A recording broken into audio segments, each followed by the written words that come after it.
경험적으로 또 관찰해보면 제일 힘든 시간이 5교시입니다. 이 시간. 예, 왜냐하면 4교시에는 이제 밥이라도 좀, 식사라도 좀 하시고, 좀 쉬셨기 때문에 힘을 내서 들으시고, 6교시에는 집에 갈 수 있다는 희망이 있잖아요. 그죠?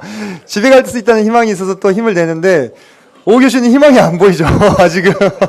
그래서 제일 5교시가 위기인데, 이렇게, 최선을 다해서, 졸리시지 않게 잘 강의를 좀 진행해 보도록 하겠습니다. 이제 마지막 다윗의 일생의 이제 마지막 장면들을 좀 살펴보게 될 건데요. 다윗의 말년과 죽음에 대해서 좀 생각해 보도록 하겠습니다. 성경은 사무엘하 20장쯤 지금 가고 있습니다. 거기 이제 20장 23절부터 보게 되면 그 앞에는 이제 세바의 반란 사건이 나왔었고요. 다윗의 남자들이 나옵니다. 그래서 다윗 그 행정부 안에서 관리로 있었던 자들의 명단이 나오는데 이 명단을 좀 이렇게 비교를 해 보면 자, 차이점을 보면 군사 분야에서는 그렛과 블렛 사람을 관할하는 분야에서 지휘관 분야로 정확하게 지휘관 명칭이 지금 제시가 되고 있죠. 이런 것은 후대 요압을 견제하기 위한 장치였다. 이렇게 보시는 분들이 있고요. 그 다음에 경제 분야에서 감역관 아도람이라는 사람이 나옵니다. 이 감역관의 역할은 세금과 노동력의 징수를 맡은 사람이죠. 그래서 전기 때에 비교해서 후기 때 다윗 통치가 좀 더 체계화되고 안정화되어 있다. 다시 말해서 우리가 요즘에 자주 듣는 표현이죠. 정상국가.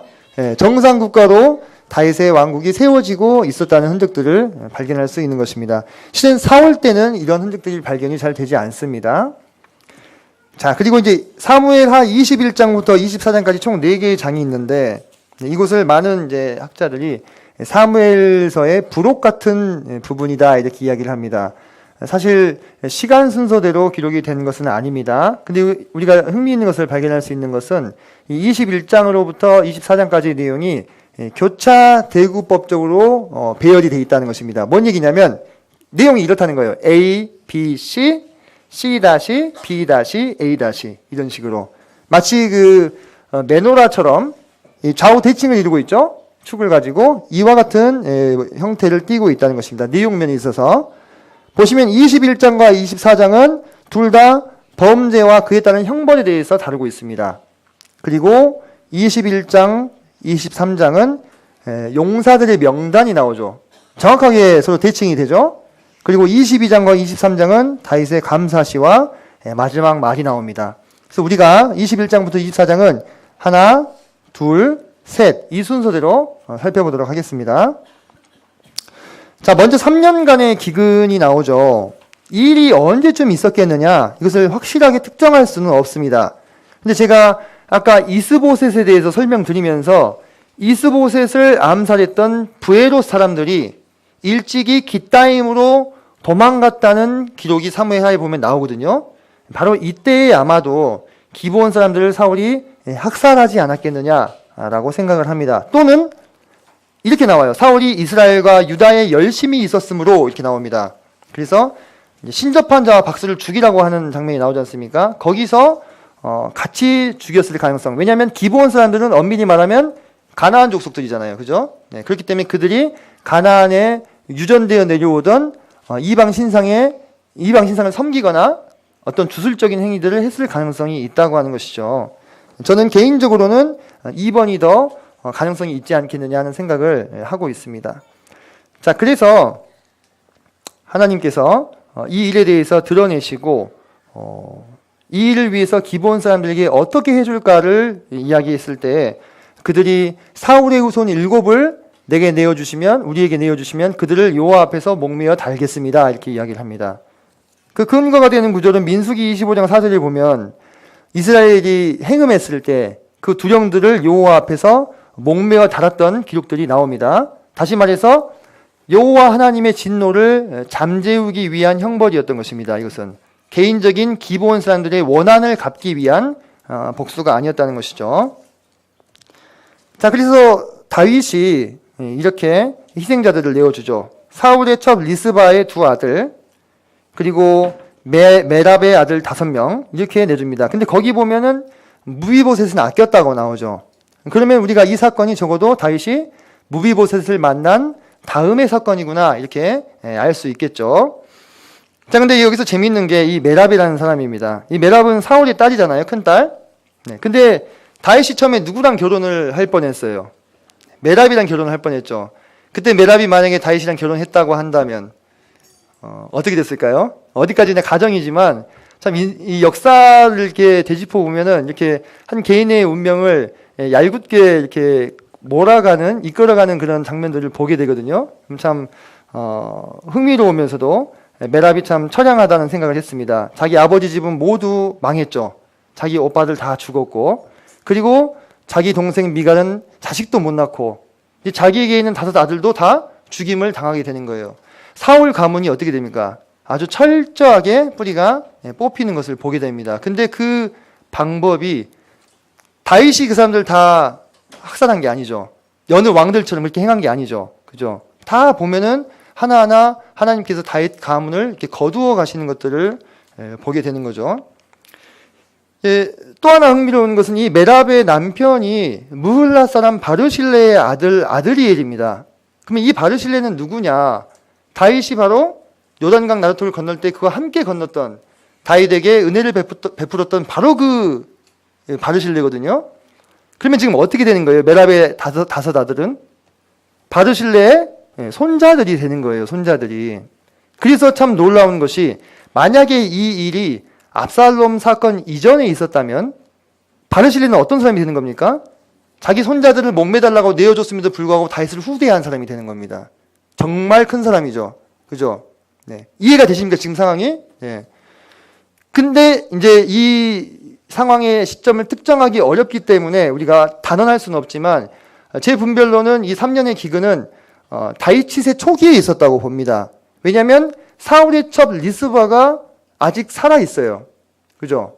다윗 치세 말기면요, 이분이 돌아가셨을 가능성이 높죠. 다윗도 40년을 통치했거든요. 네. 자, 그래서 결국 이제 내어준 사람들을 하나님 앞에서 목매어 달게 되고, 리스바가 그들을 밤낮으로 지키게 되는데, 21장 10절을 보시면, 아의 딸 리스바가 굵은 배를 가져다가 자기를 위하여 바위 위에 펴고 곡식 베기 시작할 때부터 하늘에서 비가 시체에 쏟아지기까지 들짐승들로부터 이 시신을 지킵니다. 자, 세 번역에는 이렇게 나옵니다. 보리를 거두기 시작할 때로부터 하늘에서 주거미로 가을비가 쏟아질 때까지. 그러면 언제냐? 보리를 거두기 시작하는 것은 초실절 이후입니다. 초실절에 보리 한 단을 잘라서 하나님께 바치고 그 다음부터 본격적으로 보리 추수가 시작이 되죠. 우리나라로 치면 3, 4월 이쯤 됩니다. 그러면 가을비는 언제 내리느냐? 이게 이제 성경에서는 이른비로 나오는 겁니다. 이른비. 여름에 아주 그 건기를 지나서 이제 농사를 짓기 전에 아주 딱딱해졌던 그 땅 위로 이른비가 내려서 대지를 촉촉하게 적시고, 그러므로 다시 농사를 지을 수 있는 준비를 해주게 하는 비가 바로 이 가을비입니다. 이게 9월에서 10월. 그러면은 총 몇 개월 정도 지키고 있었던 거예요? 한 7개월. 한 7개월 정도를 바깥에서 자기 아들들이 썩어 들어가는 모습을 보면서 들짐승들로부터 새들로부터 그 시체를 지켰다고 하는 거예요. 그리고 그 시신 위에 비가 내렸다 이렇게 나오죠. 지금 3년 가뭄 때문에 이 일이 일어났죠. 근데 비가 왔다고 하는 것은 뭐예요? 이 저주가 이제 풀어졌다는 겁니다. 그러므로 말미암아 이 시신을 거두어서 장사 지낼 수 있게 된 거예요. 원래는 목매달아 죽인 시신은 어떻게 해야 됩니까? 그날 해가 지기 전에 내려서 장사를 지내줘야 돼요. 그죠? 근데 왜 이 경우에는 특별하게 계속 달아두었느냐? 바로 이와 같은 이유가 있기 때문에 그렇다는 것입니다. 지금 하나님의 진노를 대속하기 위해서, 잠재우기 위해서 이렇게 드려진 것이기 때문에 그 표징인 비가 올 때까지 두었고, 이때 이제 다윗은 사울과 요나단의 뼈를 모아다가 희생자들의 뼈와 함께 조상의 묘에 합장하는데, 이것은 아주 큰 은혜입니다.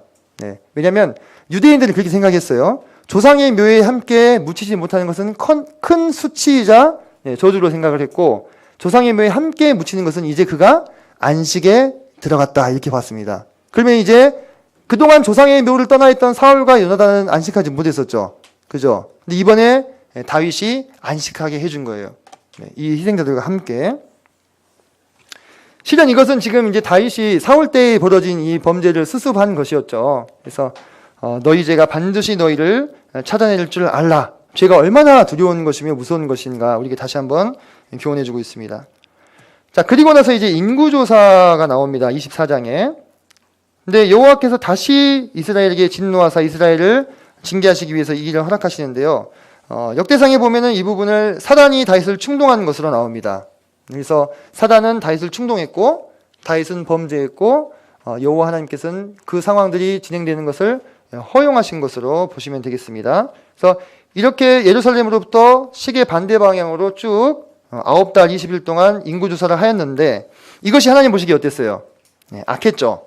그래서 하나님이 세 가지 중에 하나를 선택하라고 하십니다.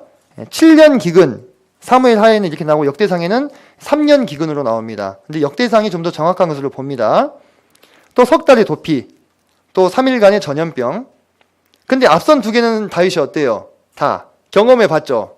3년 기근 경험해 봤죠. 그리고 석 달이 뭡니까? 10년 동안 도망쳐 다녔는데, 그죠? 자신이 경험해 본 것들이죠. 그래서 차라리 나는 사람의 손이 아니라 하나님의 손에 빠지기를 원한다 이렇게 얘기했는데 참 인간은 경험에 의지하는 경향이 좀 있습니다. 자기가 경험해 본 것은 너무 끔찍하니까 그 상황을 아는 거죠. 근데 실은 사람의 손에 빠지는 게 무섭습니까? 하나님의 손에 빠지는 게 무섭습니까?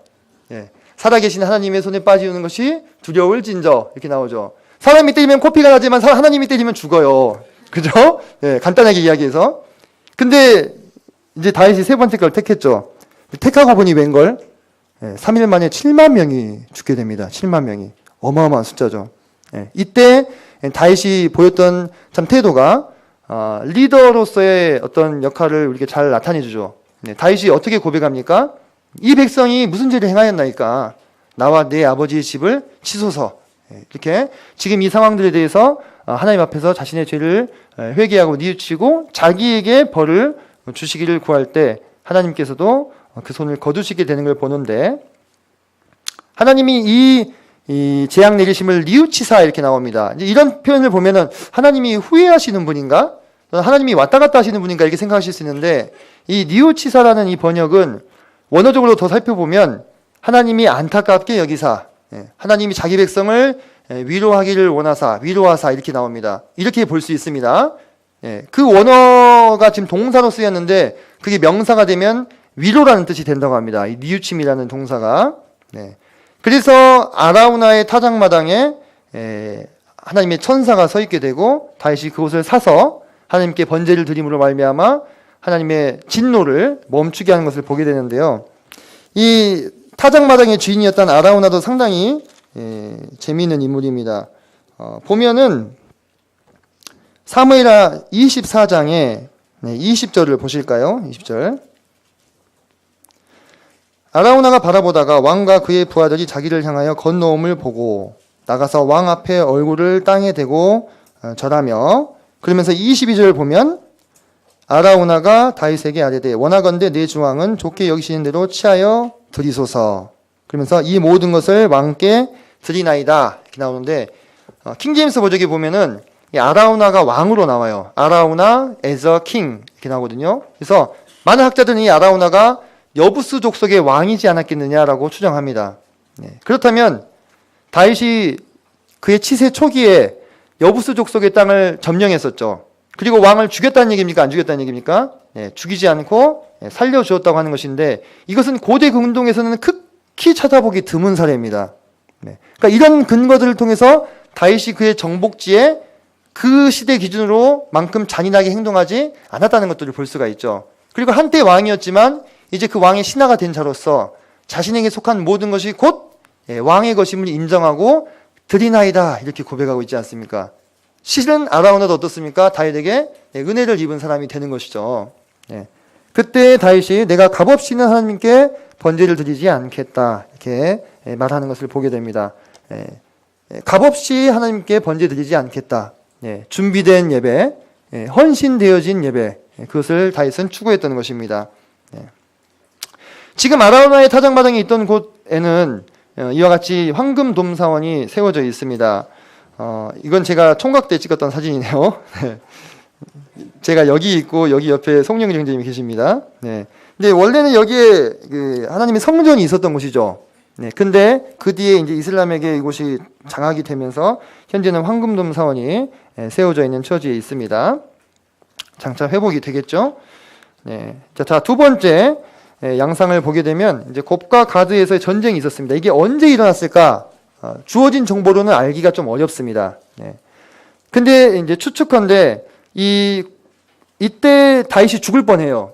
네. 이스비브노비라고 하는 아주 큰 거인에게. 그러면서 이제 신하들이 더 이상 이 전장터에 나오지 말라고 이야기를 합니다. 네. 그러면서 생각이 되어지는 부분은 암몬 족속의 땅을 칠 때 이 다윗이 어디에 있었습니까?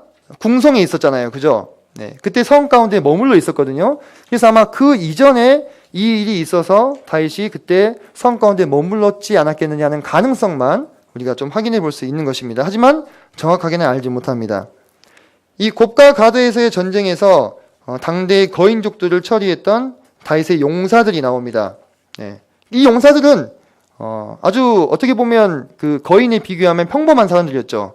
네. 하지만 그들의 용맹과 하나님을 향한 믿음을 바탕으로 자신이 처리할 수 없는 것 같았던 거인들을 잡게 되는 것을 보게 되죠. 네. 아비새가 이스비므노브를 잡죠. 네. 그리고 후사 사람 10부계 다윗과 가까운 집안 사람으로 봅니다. 또 거인을 잡았고요.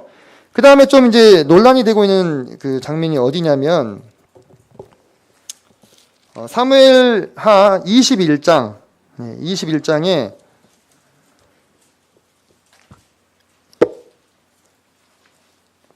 보시면 19절 보시면 또다시 블레셋 사람과 곱에서 전쟁할 때에 베들레헴 사람 야레오르김의 아들 엘하나는 가드 골리앗의 아우 라흐미를 죽였는데 라고 나오는데 여기가 히브리어 원문으로 보면 엘하나는 가드 골리앗을 죽였는데 이렇게 나옵니다. 그러니까 라흐미가 없어요. 그래서 이것 때문에 엄청나게 학자들이 많이 싸웠습니다. 실은 다윗이 아니라 엘하나니었다. 그래서 다윗이 골리앗을 죽인 것은 건국 신화를 쓴 것이다 하면서 심지어는 다윗이라는 인물이 실은 존재하지도 않았다. 막 이렇게 얘기를 하는데 역대상의 기록에 보면 이곳에 나온 이 기록을 보충해 주는 것을 보게 됩니다. 그래서 거기서 아후 라흐미를 죽였다는 기록이 나오고 그것을 우리 개역개정으로 번역할 때는 여기 차용을 한 것이죠. 그래서 실은 성도님들이 읽으실 때는 전혀 실은 문제가 없는 부분이죠. 하지만 그런 일들이 있다는 것도 알아보시고 가면 좋겠습니다. 그리고 손가락이 발가락이 6개인 육손이와 함께 싸워서 이 삼마의 아들 요나단이 그를 죽이는 것을 또 보게 됩니다. 이들은 모두 다윗의 친직적들이었습니다. 그리고 자신이 상대하기 어려운 거인들을 상대해서 승리를 거두었던 다윗의 용사들입니다. 자, 이어서 이와 같이 용사들의 또 목록이 나오죠. 그래서 첫째 3인 아디노와 엘라살 삼마 그리고 아비새와 분하야와 이름이 알려지지 않은 한 인물이 있습니다. 이런 경우에는 뭔가 후대에 결정적인 잘못을 함으로 인해서 기록이 말살된 것이 아니냐 이렇게 보는 견해가 있습니다. 어찌됐건 이와 같이 많은 용사들이 다윗 왕국을 세우기 위해서 자신의 몸을 다 바쳐서 충성을 했던 것을 보게 되고 그들이 믿을 수 없는 무용담들을 남긴 것을 우리가 보게 되죠. 그죠? 참 재밌는 게 뭔지 아십니까? 성경에 추종자의 명단이 나온 인물이 누가 있을 것 같습니까? 여기 이제 다윗은 하나 나왔고, 그죠? 추종자의 명단. 다윗과 예수님만 있습니다. 예수님은 어떤 명단이 나옵니까? 12제자의 목록이 나오죠. 그죠? 그래서 다윗과 예수님만 그들을 추종하고 따랐던 사람들의 목록이 상세하게 기록이 되어 있어요. 우리에게 의미심장하게 시사하는 바가 있겠죠. 다윗이 그의 왕국을 세우기 위해서 그 용사들이 충성했던 것처럼 또 예수님이 이 땅에 메시아 왕국을 세우기 위해서 칼과 창은 아니었지만 그의 제자들이 참 목숨을 다하기까지 복음이라는 무기로 세상과 싸우지 않았습니까? 그러므로 그들이 다윗과 예수님과 함께 이름을 이 성경 가운데 남긴 거죠. 그것이 오늘날 우리에게 도전하는 바가 있지 않겠습니까? 마지막 시간에 좀 더 자세히 생각해 보겠습니다. 그래서 여기는 첫 3인이 다윗이 우물물을 마시고 싶다고 하니까 블레셋 사람을 돌파해서 베들레헴 성문 곁에 있는 우물물을 길어왔어요. 근데 이것은 결국 이와 같은 충성은, 이와 같은 헌신은 사람이 받을 수 있는 것이 아니다라고 다윗이 겸손히 그 물을 부어서 하나님께 드리죠. 그죠? 네. 자, 그 뒤에 이제 백향목궁 건축을 제가 이렇게 5번째 시간으로 뺀 것은 아까 얘기했던 그 히람왕 1세의 통치 연대를 따져봤을 때를 고려해서 이렇게 한 것입니다. BC 980년 이후부터 통치를 시작했기 때문에 다윗이 왕이 된 지 벌써 시간이 30년이 흐른 거예요. 네, 30년이. 네. 자, 이렇게 백향목궁을 지어가지고 이제 다윗은 그 안에 거하게 되는데, 그러면서 다윗이 선지자 나단에게 그런 말을 하죠. 나는 백향목궁에 거하는데 하나님의 괴는 휘장 가운데, 다시 말해서 천막, 오늘날 지금 천막 가운데 괴가 머물러 있다. 이것이 과연 합당하냐, 이런 얘기죠. 그래서 뭔가 하나님을 위한 성전을 건축하고자 하는 마음의 소원을 품게 됐을 때 선지자 나단을 통해서 하나님께서 다윗에게 다윗 언약을 주시게 되고, 또 다윗은 그에 부응해서 감사의 기도를 드립니다. 백향목궁은 이게 백향목입니다. 옛날에 아주 고급 목재로 각광을 받았죠. 그래서 일반인들은 사용할 수 없었습니다. 사실상 이거 왕과 왕궁의 건물과 아주 귀한 건물들을 사용할 때 사용했던 것이고요. 이 비교해서 이 천막 노지 가운데 있는 이것을 보십시오. 서로 비교가 어때요? 되시죠? 그러니까 다윗이 앉아서 이렇게 생각할 만도 해요. 가만히 앉아서 보니까 자기는 백향목의 은은한, 오늘날 지금 편백나무 같이 향이 풍겨오는 그 화려한 궁전 안에서 편하게 있는데, 저기 눈을 들어 보니까 하나님의 개는 다 떨어진 천막 안에 있는 거예요. 네. 그것이 다윗의 마음 가운데 편하지 않았던 것입니다. 근데 참 하나님이 생각했을 때 어땠을까요?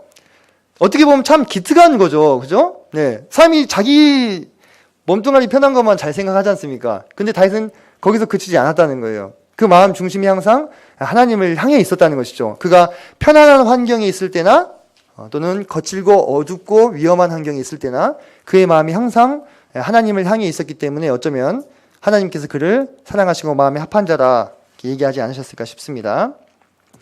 다윗 언약의 내용들을 잠깐 살펴보면요, 이러한 약속들을 해주십니다. 다윗의 이름을 존귀하게 만들겠다.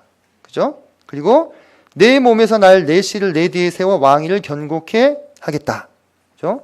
그리고 그가 여호와의 전을 건축할 것이다. 지금 누구에 대해서 예언하고 있는 거예요? 네, 솔로몬을 지금 말씀하고 있는 것이죠. 그러면서 동시에 내 집과 내 나라가 여호와 앞에서 영원히 보존되고 왕위가 영원히 견고하리라. 이것은 누구에 대한 것입니까? 이것은 메시아에 대한 것입니다. 그래서 동일한 구절 안에 가까운 미래에 이루어질 예언과 먼 미래에 이루어질 예언이 함께 병행되어 있는 것들 우리가 볼 수가 있습니다. 이것에 대해서 다윗은 앞서 살펴봤던 것처럼 주 여호와라는 표현을 7번이나 사용하면서 감사의 기도를 드립니다. 이 언약을 이루어 주실 분은 누구뿐이라는 거예요? 바로 하나님뿐이라는 거예요. 자, 그러면서 한번 생각해 봅시다. 다윗 입장에서는요, 이 약속만큼 귀한 것이 없어요. 다윗은 자기가 섬겼던 사울 왕이 어떻게 몰락하는가를 가장 가까이에서 본 인물입니다. 그렇죠? 그 사울 가문이, 그렇게 찬란하고 화려했던 가문이 어떻게 문을 닫게 됐는가를 가장 가까이에서 봤어요.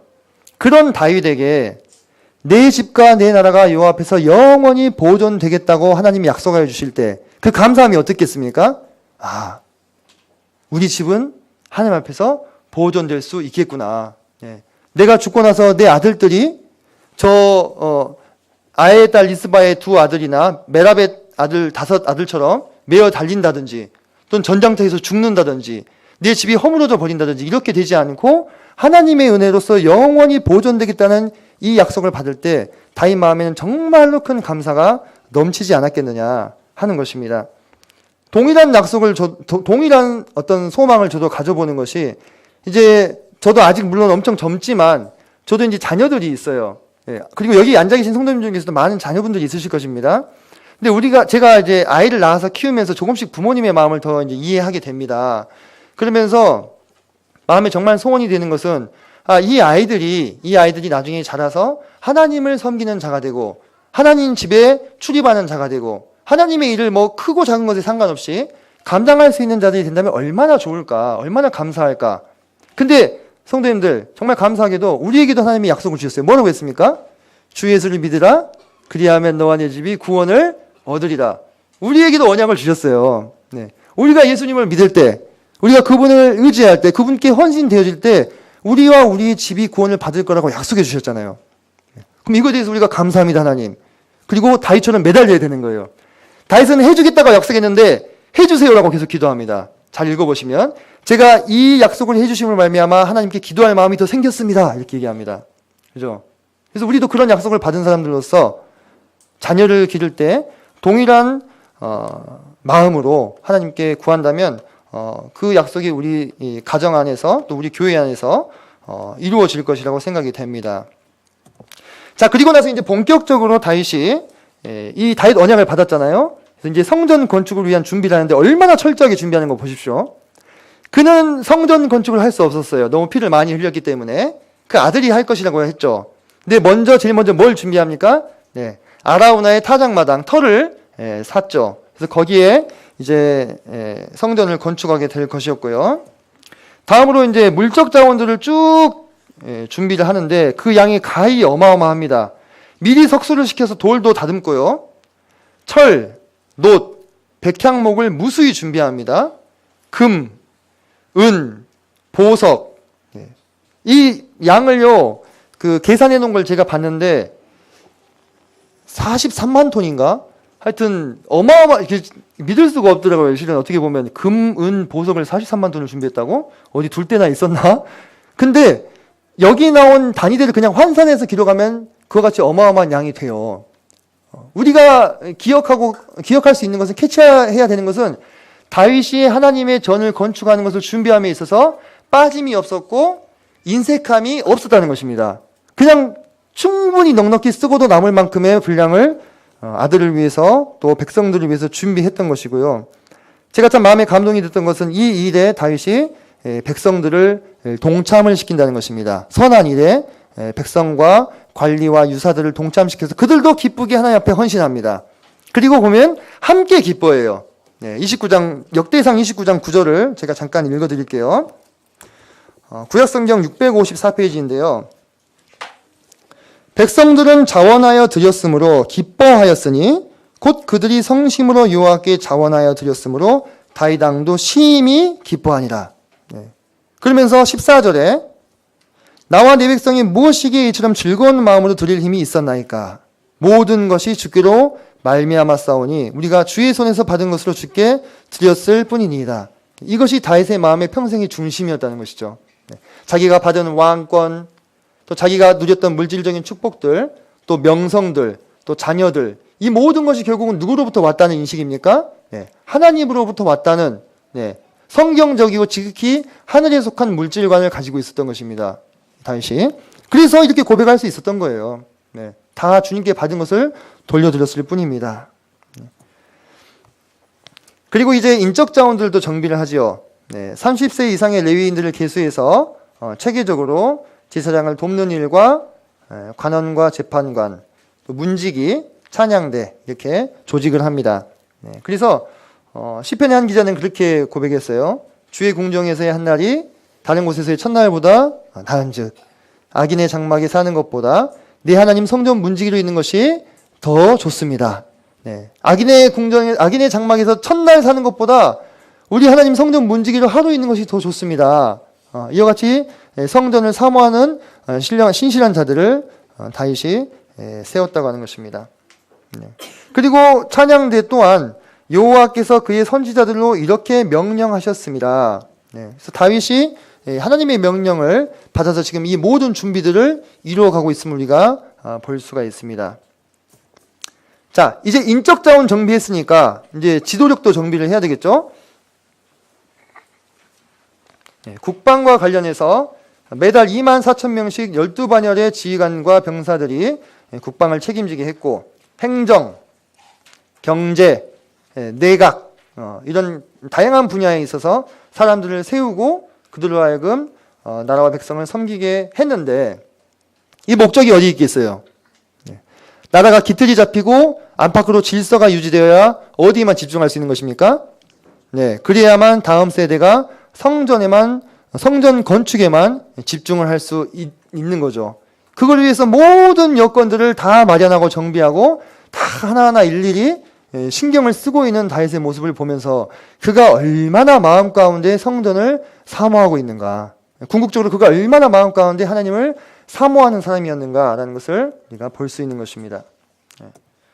자, 그 다음으로 설계도를 줍니다. 자, 땅 샀죠, 물적 자원 정비했죠, 인적 자원 정비했죠, 지도력을 정비했죠, 그리고 설계도까지 갑니다.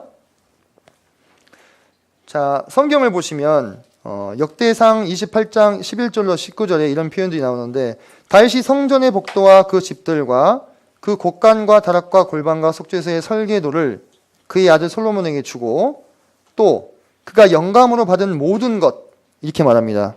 그래서 여호와의 손이 내게 임하여 이 모든 일의 설계를 그려 나에게 알려주셨느니라.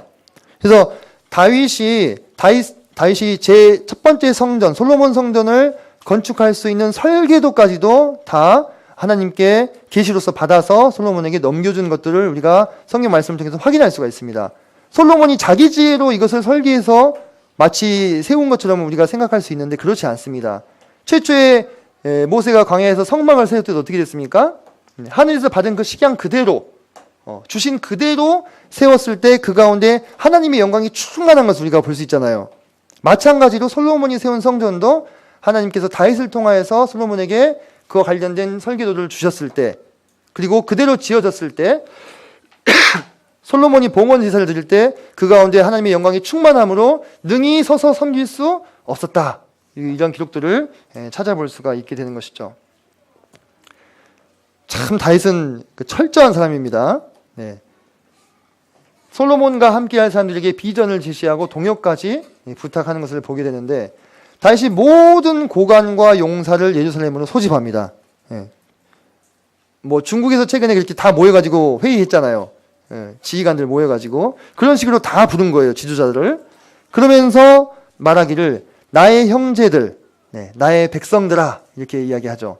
그러면서 내 아들 솔로몬은 아직 어리고 미숙하며, 이렇게 표현합니다. 그래서 이런 표현들을 통해서 솔로몬이 채 20살이 되기 전부터 자기 아버지 왕 다윗과 함께 공동 통치를 하면서 성전 건축에 대한 부분들을 논의했을 것으로 봅니다. 왜냐하면 어리고 미숙하다는 표현은 이것은 소년기에 있는 사람들에게 쓰는 것이거든요. 보통 20살을 넘지 않은 자에게 보통 많이 씁니다. 그러면서 그가 얼마나 반복해서 강조하고 있는 거 보십시오. 너는 일어나 일하라. 그죠? 너는 강하고 담대하게 이 일을 행하라. 두려워하지 말며 놀라지 말라. 지금 자기 아들 솔로몬에게 말하고 있는 거예요. 그 다음에 이제 백성들에게 너희는 마음과 뜻을 바쳐서 너희 하나님 여호와를 구하라. 그리고 일어나서 여호와 하나님의 성전을 건축하라. 이렇게 이야기합니다. 이제는 삼갈지어다. 여호와께서 너를 택하여 성전의 건물을 건축하겠으니 힘써 행할지니라. 이렇게 얘기합니다. 우리가 이와 같은 말씀들을 통해서 우리도 오늘날 도전을 받게 됩니다. 아시다시피 세상은 점점 더 악해져 가고 있고 어두워져 가고 있고 하나님 없이도 잘 살 수 있는 세상을 꿈꾸고 있습니다. 실제로 그렇습니다. 그런데 우리가 이러한 세상 가운데 세상 밖에서 살 수 없기 때문에 알게 모르게 직간접적으로 영향들을 많이 받게 됩니다. 그러면서 성도들도 마음 한켠에 적당히 주님을 섬기고 적당히 살아가고 적당히 타협한 삶들을 살고자 하는 유혹을 받습니다. 그럴 수밖에 없습니다. 우리도 사람인데. 그렇지 않겠습니까? 그런 우리에게 실은 지금 솔로몬의 입장은요, 다윗이 이루어놓은 것만 잘 유지해도 평생 고생할 일 없어요. 그죠? 더 힘쓸 일이 있습니까? 동기부여가 될 것이 없습니다. 다윗이 사방에 있는 적들을 다 하나님이 멸하게 해주셔서 평안히 거했다고 하지 않습니까? 그죠? 근데 그에게 비전을 제시하는 거예요. 여기서 멈추면 안 된다. 여기서 너가 물러나서는 안 된다. 너가 지금 감당해야 될 이 일은 정말 크고 중요한 일이다. 그래서 너는 삼가고 힘써 마음과 뜻을 바쳐서 행하여야 한다. 참 우리에게도 동일한 어떤 동기를 부여해 주시지 않는가 하는 생각이 듭니다. 사실 우리가 안주할 수 있고 또는 이게 뒤로 물러나서 앉아 있을 수 있습니다. 쉽게. 하지만 주님께서 오늘도 여전히 우리가 교회를 점점 더 세워나가고 또 교회를 섬기는 일들이 있어서 일어나 일하라. 두려워하지 말며 놀라지 말라라고 우리 마음 가운데 말씀해 주고 계신 겁니다. 사실 이 좋은 토요일 날 여기 모여 계신 것이 그 증거입니다. 여러분이 힘쓰고 계신다는. 그래서 성도님들께도 성도님 정말 애쓰고 계신다, 힘쓰고 계신다 이렇게 말씀을 드리고 싶습니다. 네.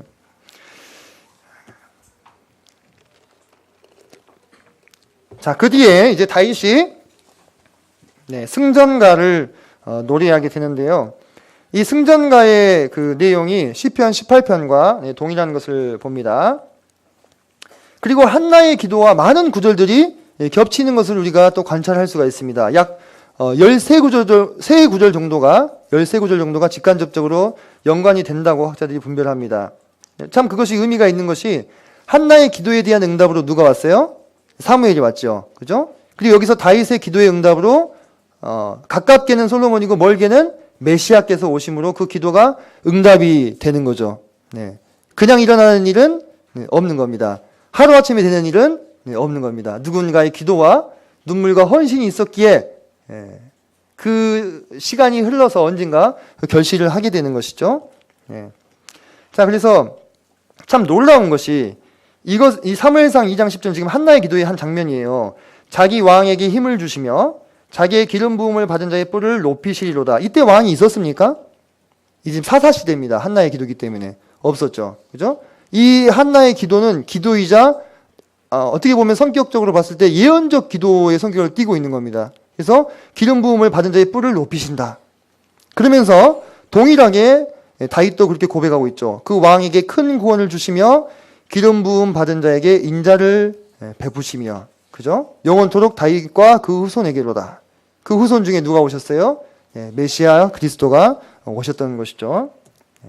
그러면서 이제 다윗의 마지막 말이 사무엘상 23장에 나오는데, 실은 이제 마지막 말이라고 하니까 이게 유언인가 생각하실 수 있는데, 실은 이 마지막 말은 마지막 연설을 말하는 거예요. 그러니까 공중 앞에서, 대중 앞에서 한 마지막 말이라는 겁니다. 그러면서 스스로를 밝히기를 높이 세워진 자, 주권자, 그죠? 야곱의 하나님께로부터 기름 부음을 받은 자. 그래서 그의 선대의 하나님과 연계성을 밝히면서 기름 부음을 받은 자, 메시아를 말하고 있죠. 그다음에 이스라엘의 노래 잘하는 자, 그의 시편이 떠오릅니다. 그리고 그의 예배자된 모습들이 떠오르죠. 스스로에 대해서 평가하는 것이죠. 그러면서 하나님의 말씀을 내가 대언하겠다 이렇게 이야기합니다. 그러면서 사무엘상 23장으로 잠깐 가보실까요? 사무엘 하입니다. 죄송합니다. 여기 상해놓고 써져 있네요. 사무엘 하 23장을 보시면, 자, 3절과 4절을 잠깐 살펴보겠습니다. 3절 중반부부터 보면, 사람을 공의로 다스리는 자, 하나님을 경외함으로 다스리는 자여, 그의 돋는 해의 아침빛 같고 구름 없는 아침 같고 비 내린 후에 광선으로 땅에서 우미 돋는 새풀 같으리라 하시도다. 지금 하나님의 공의와 하나님을 경외함으로 사람을 다스리는 자에 대해서 4절에 이렇게 아름답게 묘사하고 있습니다. 가깝게는 다윗 집에서 일어날 왕들에 대해서 이야기하고 있을 뿐만 아니라 장차 이 땅에 오실 메시아를 우리에게 떠올리게 하는 부분들이 되는 것입니다. 자, 이렇게 다윗은 모든 부분에 있어서 성전을 지을 준비를 하고 마지막 말을 통해서도 우리에게 힘을 주고 있는 것을 봅니다. 자, 그리고 이제 다윗이 노년으로 가게 되는데, 사람이 이제 연수가 70이어 강간하면 80이라고 하잖아요. 다윗도 이제 많이 늙으셨어요.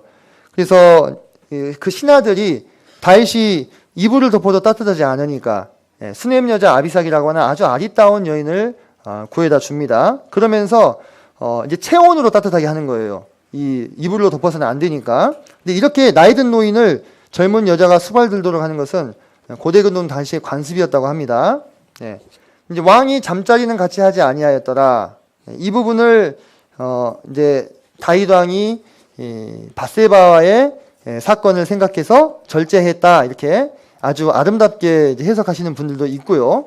좀 더 현실적인 해석은 무엇이겠습니까? 다윗이 힘이 떨어졌다는 거예요, 기력이. 그게 훨씬 더 현실적인 해석이 되겠죠. 왜냐하면 이 아비삭은 처녀였습니다. 그리고 신하들이 정식으로 구해다 준 사람이기 때문에 다윗의 첩이 되는 거예요. 그래서 그들이 관계한다 할지라도 이것은 범죄가 아닙니다. 그죠? 그래서 바세바의 범죄를 떠올려서 관계하지 않았다고 하는 것은 그것은 사실 앞뒤가 맞지 않은 이야기고, 좀 더 현실적인 것은 그만큼 다윗이 지금 기력이 쇠하여서 죽을 때가 되었다라고 하는 암시죠. 이 그림에 보시면, 이 밑에 보면 이 하프가, 이 수금이 어떻게 그려져 있냐면 이 줄이 풀려 있어요. 확대해서 보시면 이런 것들이 다윗이 이제 노년이 되었다는 것을 암시하고 있는 장치들이죠. 네.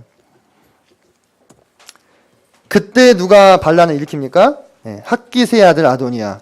압살롬이 죽었기 때문에 이제 아도니아가 넷째죠. 그래서 자기가 합법적으로 왕위를 이을 수 있다고 생각을 한 거죠.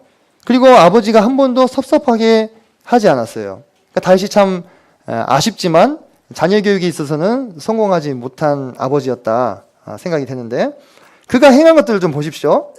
누굴 많이 닮았습니까? 압살롬을 많이 닮았죠. 네, 압살롬 흉내를 내고 있는 거예요, 지금. 네, 그러면서 자기 편들을 모읍니다. 에너로겔 근방으로. 에너로겔은 이 기드론 골짜기와 이 흰놈 골짜기가 내려면서 만나서 만나는 그 어간에 있는 한 샘입니다. 에너로겔 또는 엔로겔이라고 하는데, N자가 붙어 있으면 샘입니다. 샘. 엔게디. 그죠? 네, 엔로겔. 네. 거기로 이제 자기 편들을 불러서 회합을 갔습니다. 네. 하지만 누구는 청하지 않아요. 네, 솔로몬은 청하지 않아요. 왜 이걸 넣었을까요? 그가 솔로몬을 청하지 않았던 것이 의도적이었다는 것이에요. 그리고 그가 의도적으로 그렇게 하지 않았다는 것은 뭡니까? 아도니아도 솔로몬이 왕이 될 줄을 알았다는 것입니다. 그래서 솔로몬이 진짜 왕위를 받기 전에 어떻게 한 거예요? 먼저 행동에 나선 거예요. 자, 그러자 이제 솔로몬 편의 사람들이 급해졌죠. 그래서 다윗의 왕위 이양과 관련된 일련의 상황들이 전개가 됩니다. 그러면서 나단이 바세바의 집으로 찾아가죠. 이런 것만 보더라도 나단이 보통 사람이 아니구나라는 것을 생각하셔야 됩니다. 왕의 왕비의 내실을 함부로 누가 들어갈 수 있습니까? 없다는 거죠. 그죠? 네. 공인된 자, 신뢰받는 자, 다시 말해서 왕궁 선지자였을 가능성이 높습니다. 이 나단이 왕궁 선지자. 그래서 솔로몬 왕위 계승의 정당성을 상기시키고 바세바가 다윗에게 따라 들어가서 말을 하죠. 반드시 나를 이어 왕이 되어 내 왕위에 앉으리라 고 말씀하지 않으셨나이까 했을 때 나단이 들어오면서 재차 말을 보태는 것을 보게 됩니다. 그러면서 하는 말이 종에게 알게 하지 아니하셨다라는 것은 나단이 왕궁 선지자로서 공중인의 자격이 있음을 말하는 거죠. 그러니까 두세 사람의 증인이 있어야 이 말이 인정이 되는 거잖아요. 바세바만 얘기하면 돼요? 안 되죠. 그래서 나단이 함께 듣고 다윗이 솔로몬에게 왕위를 이양하기로 하였다라는 것을 대중 앞에서 증언을 해야 되는 겁니다. 그래서 바세바와 나단이 함께 다윗을 찾아 들어가는 것을 보게 되죠. 자, 그러면서 다윗의 명이 떨어집니다. 내 노새를 태워서 기온샘으로 인도하고 기름을 붓고 플라파를 불며 만세를 외치라. 네, 솔로몬이 왕이라는 것을 알리라고 하는 것입니다. 그때 참 이 분하야가 충성된 고백을 하죠. 그죠? 네, 솔로몬의 왕위가 견고해지고 그의 왕권이 다윗 때보다 더하기를 바란다. 이렇게 충성 어린 고백을 하게 됩니다. 이 소식은 아도니아 편에서는 어땠겠어요? 네, 참으로 안타까운 소식이 되는 거죠. 네, 혼비백산한 손님들은 모조리 도망가고 아도니아는 자신의 목숨을 건지기 위해서 황급히 제단불을 잡게 됩니다. 이때 아도니아는 상당히 나이가 더 있었을 것이고요. 솔로몬은 이제가 20이나 또는 그 이하였을 수 있습니다. 네. 한참 형이죠. 네. 하지만 왕권은 누구로부터 나는 겁니까? 네. 하나님으로부터 나는 거예요. 실은 세속 왕국들의 어떤 규칙을 따라간다면 누가 왕이 되어야 맞아요? 아도니아가 왕이 되어야 맞죠. 위에 있는 형들은 다 죽고 자기가 지금 현재 생존한 사람 중에서는 가장 높은 사람이니까요. 하지만 이 이스라엘이라고 하는 나라는 아주 특수한 나라인데 눈에 보이는 가시적인 왕이 있지만 진짜 왕은 누구셔요? 네, 하나님뿐이시라는 겁니다. 그걸 인정하는 모습을 어떻게 보여줄 수 있겠습니까? 왕권 이양의 권리를 누구에게 드리는 거예요? 하나님께 드려서 그분이 지목한 사람이 왕이 되게 하는 거예요. 네. 아도니아는 바로 그것을 거역한 것이죠. 그리고 자기 지혜와 자기 야심을 따라서 왕이 되고자 했기 때문에 그에게 악한 것이 보이면 죽으리라고 솔로몬이 강하게 경고를 한 것입니다. 사실상의 반역이죠. 예. 먼저는 왕에 대한 반역이요. 궁극적으로는 하나님께 대한 반역을 아도니아가 행한 것이죠. 후에 우리는 아비삭을 구했다가 죽는 모습을 봅니다. 네. 고대 근동에서는 그 왕의 첩을 취하면 그 왕 자리를 취한 것과 같게 여겨졌어요. 그러니까 이것만 미루어 보더라도 아비삭이 다윗의 첩이었다는 것이죠. 근데 구하지 말아야 될 것을 구했어. 그래서 아도니아가 죽지요. 그래서 다윗과 바세바사에서 태어난 아들 암논, 압살롬, 아도니아. 다윗이 자기 입으로 4배를 갚아야 되겠다고 말한 대로 4배를 갚으셨죠. 하나님께서는. 자, 그리고 열왕기상 2장에 보면 이제 다윗이 마지막으로 유언을 남기게 됩니다. 네. 이 암논의 다말의 강간으로부터 시작된 이 왕위 계승 이야기의 결말 부분이 되겠습니다. 참 사람은 잘 시작하는 것도 쉽지 않지만 잘 마무리하는 것도 참 쉽지 않은데 다윗은 물론 여러 가지 부침이 있었지만 마지막에 비교적 안정적으로 자신의 왕위를 솔로몬에게 이양함으로써 자신이 이 땅에 존재하면서 행해야 됐을 자신의 사명을 다하는 것을 보게 됩니다. 마지막 순간까지 다윗이 당부하고 있는 것은 뭡니까? 힘써 대장부가 되라. 그리고 여호와의 명령을 지켜 그 길로 행하라. 이렇게 자기 아들에게 영적인 유언과 당부를 남기고 있습니다. 그리고 그가 세 사람에 대해서 이야기를 합니다. 스루의 아들 요압. 여러 번 왕명을 어기고 자기의 권력의 욕구를 따라서 임의로 행동했던 사람. 차기 왕인 솔로몬에게 어떻습니까? 아주 위협적인 인물이 될 수 있겠죠. 아버지 다윗 말도 안 들었는데 아들 솔로몬 말을 순순히 듣겠습니까? 그래서 제거하라고 말씀을 하신 거죠. 그리고 길앗 바르실레의 아들들에 대해서 선대할 것을 이야기를 합니다. 바르실레의 헌신에 합당한 그러한 반응이 아니었나 싶습니다. 그리고 마지막으로 게라의 아들 시므이. 이 시므이가 아까 요단 나루터에 귀환하는 다윗을 만나러 갈 때 베냐민 사람 1000명을 데리고 갔다고 이렇게 나옵니다.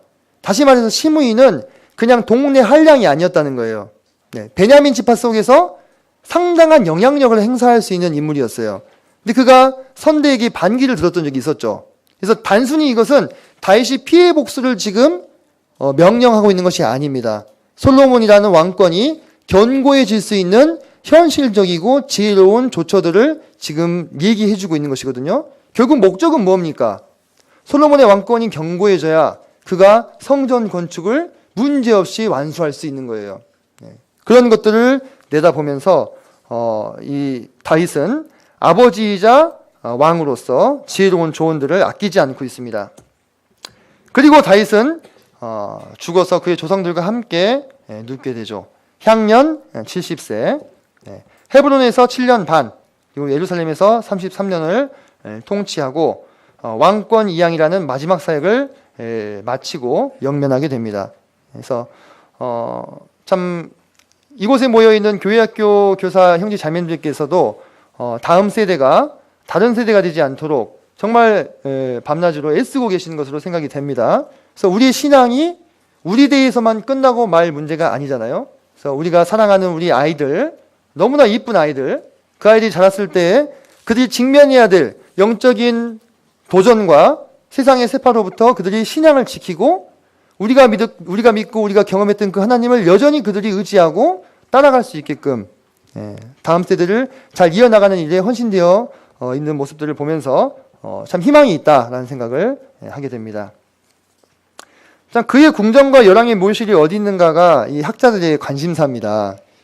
보물이 다 있을까 싶어서 하는지 모르겠는데 실은 그보다 더 중요한 것은 그의 생애가 우리에게 외치고 있는 교훈이 아닐까 싶습니다. 그래서 이 이스라엘 사람들은 다윗을 너무 좋아하기 때문에 지금도 이렇게 가묘를 만들어 놓고 이 안에서 이렇게 기도도 합니다. 남자가 들어갈 수 있는 구역과 여자가 들어갈 수 있는 구역이 따로 있습니다. 네.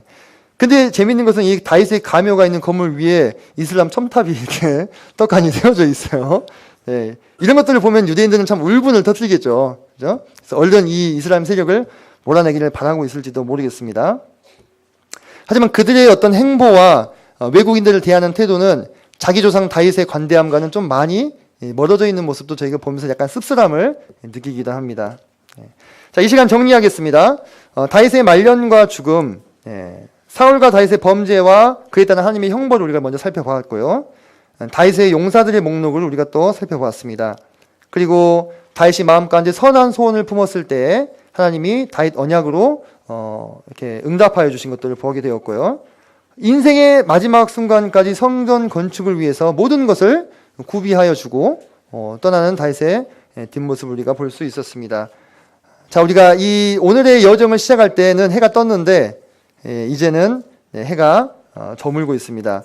한 사람의 인생을 출생부터 죽음까지 살펴본다고 하는 것은 여러모로 유익이 있습니다. 특히 그가 우리 주님 대신 예수 그리스도를 예표하고 있는 다윗이라면 두말할 필요가 없겠죠. 그는 여러 가지 승리를 거두고 위대해지기도 했지만 또 연약한 모습들도 보였던 인간이기도 했습니다. 여기까지 하시고 잠깐 쉬셨다가 마지막 시간을 하도록 하겠습니다.